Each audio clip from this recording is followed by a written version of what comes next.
Welcome students. Hopefully आपको 1.1 teenagers prayer का warming up activity समझ में आए होंगे।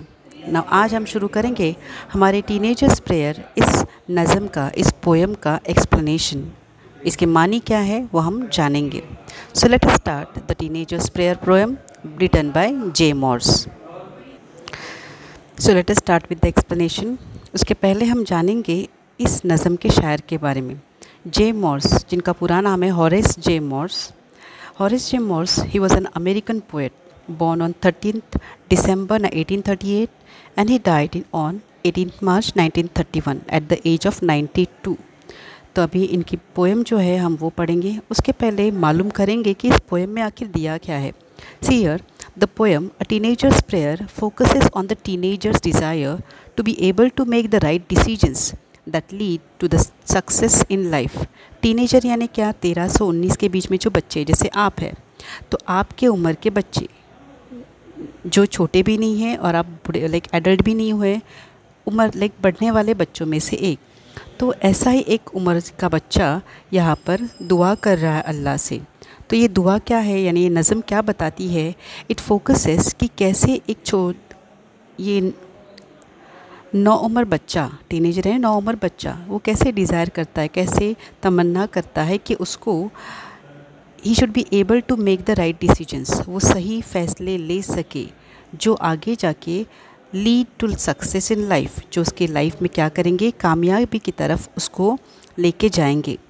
The teenager prayers to God to help guide him her in the journey in life. वो अल्लाह से ये भी दुआ करता है कि अल्लाह उसको इस सफ़र में हमेशा से साथ दे, गाइड करे, उसकी रहनुमाई करे और उसके साथ रहे, ताकि he has to take important decisions in life, क्योंकि उसको अपनी ज़िंदगी में बहुत सारे अहम फ़ैसले लेने हैं।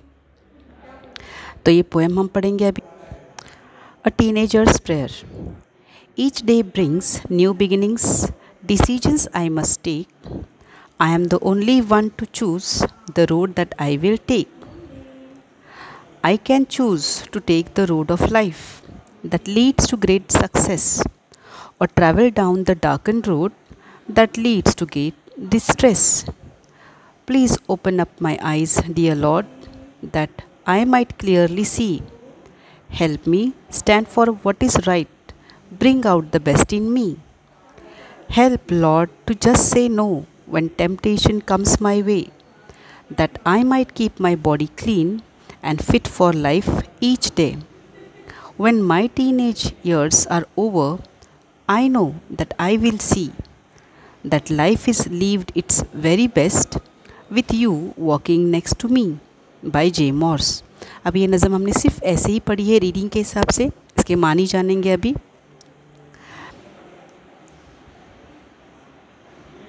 यसी each day brings new beginning, यानी हर दिन एक नई शुरुआत लाता है। डिसीजंस आई मस्ट मेक, इसलिए हर दिन, शायद हर दिन मुझे कोई ना कोई फ़ैसला लेना ही पड़ेगा। आई am the only one to choose, मेरी ज़िंदगी का फ़ैसला करने वाला मैं अकेला ही हूँ।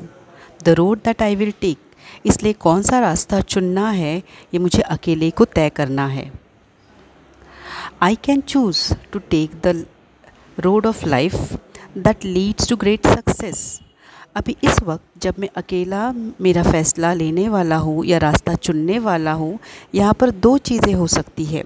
या तो मैं कामयाबी की तरफ जाने वाला रास्ता चुन लूँ, नहीं तो और travel down the darken road, नहीं तो शायद मैं बुराई के रास्ते पे भी फिसल सकता हूँ।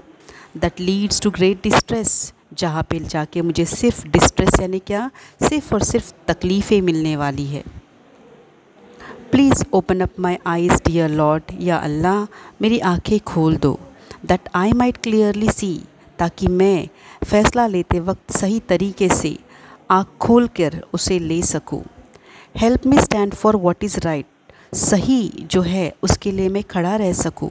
Bring out the best in me, और इसलिए मुझ में जो बेहतरीन है वो बाहर आने दो, उसको मुझे क्या करना है, संवारना है।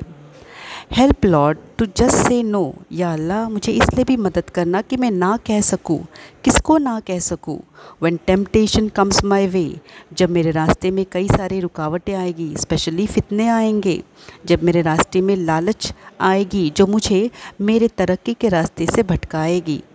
That I might keep my body clean and fit for life each day, ताकि मैं मेरी बॉडी इन द सेंस यहाँ पर उनको कहना है मैं खुद को पाक दामन रख सकूँ, कोई गलत काम ना करूँ।